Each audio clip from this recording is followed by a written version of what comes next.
Penrith's third get-out-of-jail performance in as many weeks begs the question, how long can they keep doing this?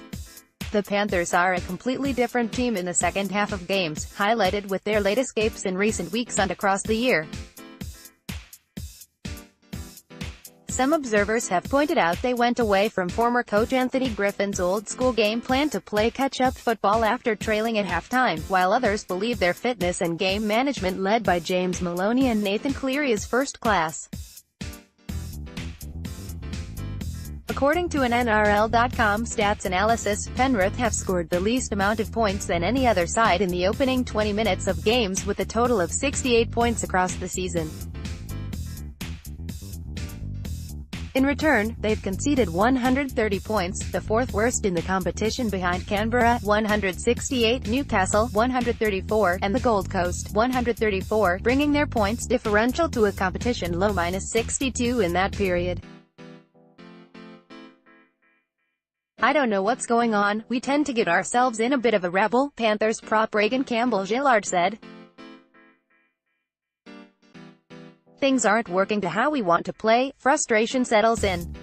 We can address it and try to fix it." Their second quarters are an improvement, with 102 points scored and 96 conceded, a consistent balance seen across some of the more consistent sides over 80 minutes in the Telstra Premiership.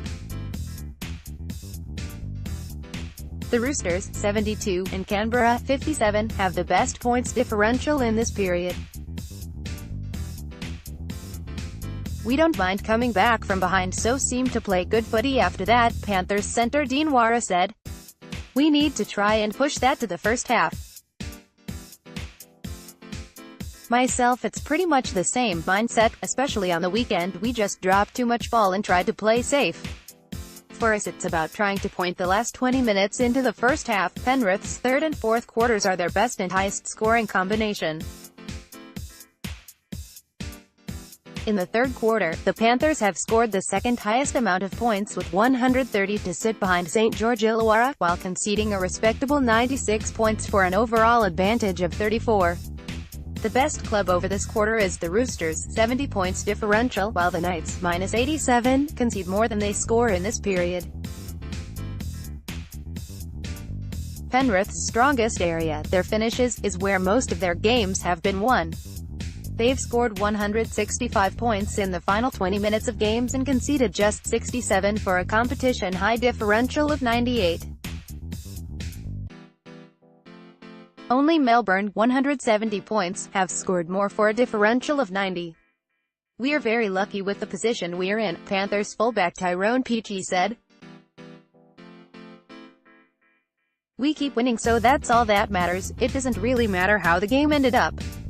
We are in the position we are with how we are playing, so can't be too angry about it." After 22 rounds, only South Sydney have positive differentials across all four quarters, while the Titans have a negative points differential across each.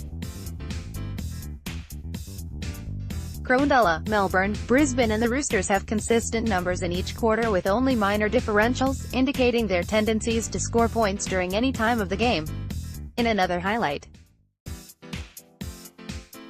the West's Tigers have conceded just 50 points in the opening 20 minutes of games, a clear standout in comparison to all other sides in the competition, with Melbourne next in line on 72.